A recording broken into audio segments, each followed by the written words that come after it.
Hey everyone. First, let me apologize for my absence. I wish that I could be here with you all, but I want to walk through a couple of things. First, this video is going to be about the Credo. I want to show you guys where to find the up-to-date rubric, and then I want to talk through it for just a second. You can find the rubric and the guide in basically two places. One, if you just go to the assignments, you'll find it here on the final paper. You'll see it linked right here, or let me go back. You can also go to the topics page and you can go to the topic page Credo, and then you'll also find it right here. Here's an older video that I had done. However, not necessarily up to date because I have changed kind of how we're doing the Credo this semester and seeing how that goes. So let me walk through this with you just for a few seconds. Remember, the Credo is going to be due on Saturday at 10 p.m. And please have that done, turned in, ready to go.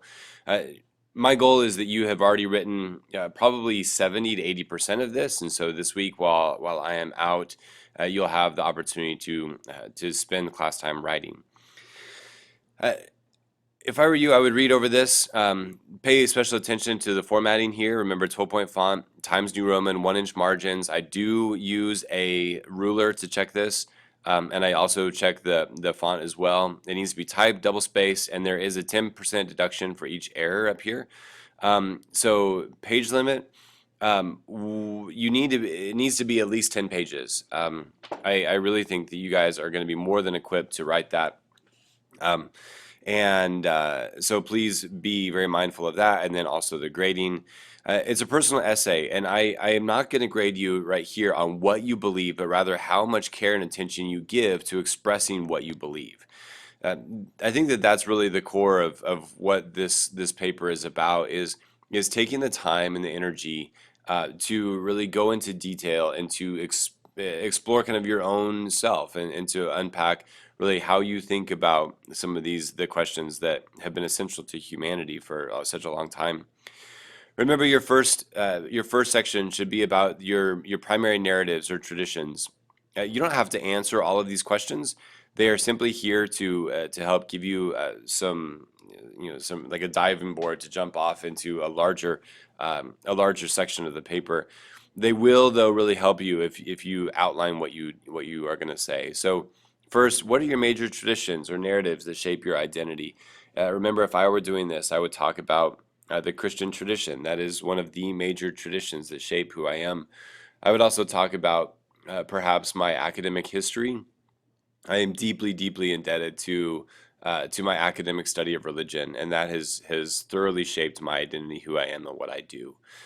The second section, and please, several of you pay special attention here. The second section is going to be your practices. Some of you, when you submitted your practices paper, you just copied and pasted your narrative paper and you changed the word from narrative to practice.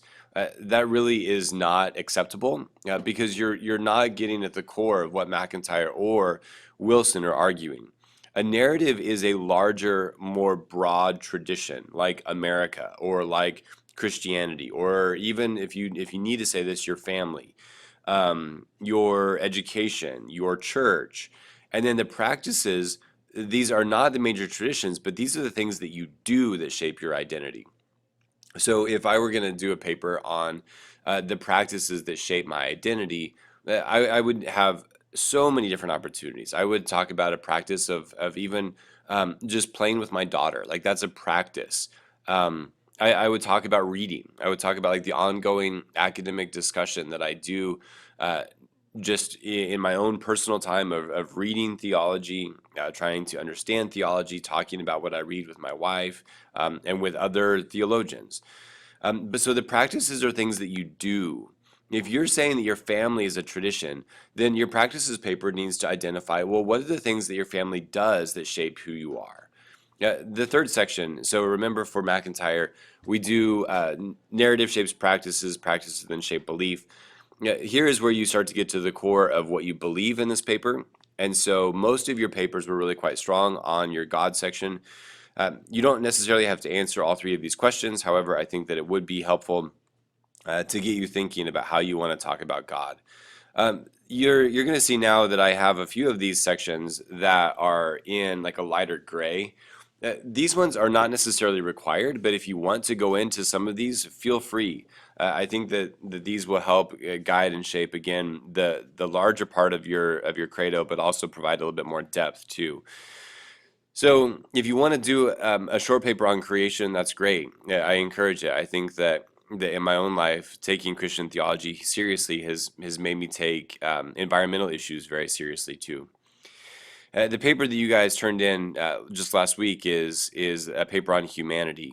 And here you're basically dealing with two things. What does it mean to be created in God's image? And then what has gone wrong with that image, or what has gone wrong with humanity?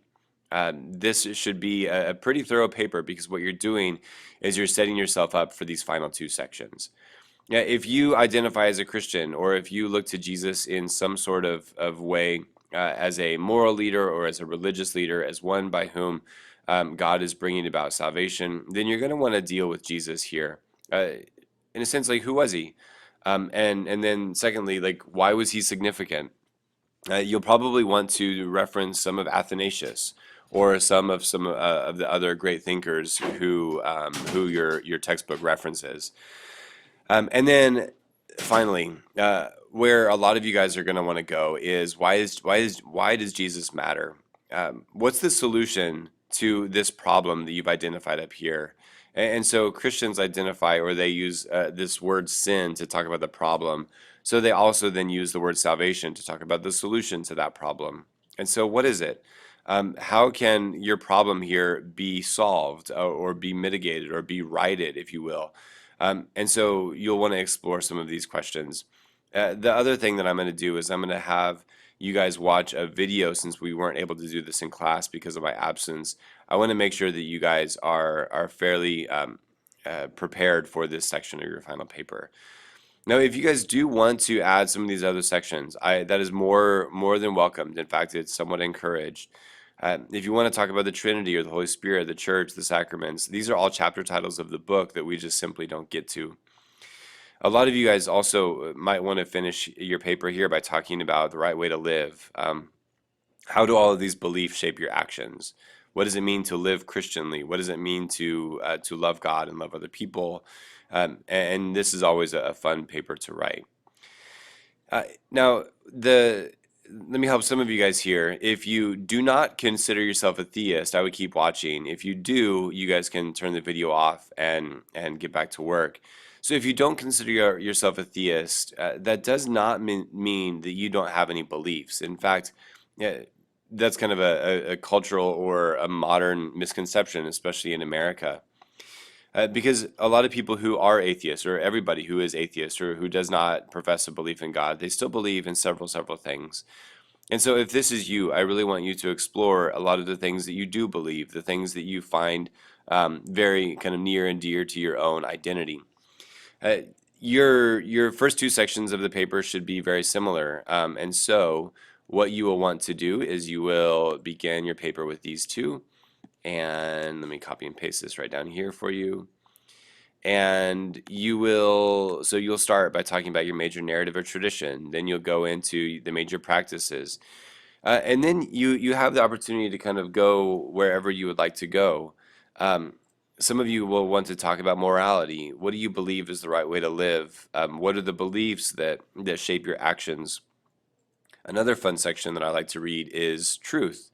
What is it that you believe to be true? What are some of the most fundamental aspects of our world, or of the universe, that are mysterious to you, or that are necessarily true? Similar to the Christian papers, that are the papers that are going to be a little bit more uniquely Christian. What is the problem with humanity? I remember we talked about this in class, that it's not just religious people that identify something's gone wrong. And so how do you account for violence? What has really gone wrong with the world? And then finally, is there a solution to that problem? Is there a solution to the suffering, to a lot of the ways in which we have dehumanizing habits, a part of many cultures? And so this paper is also very intriguing, and again, I want you to feel confident in what you're saying. By no means am I grading you on what you believe again, but I'm really grading you on how well you take the time and attention to express what you believe. So be thoughtful, be thorough in your analysis, reference things that we've done in class, cite whatever you can, and you will be good.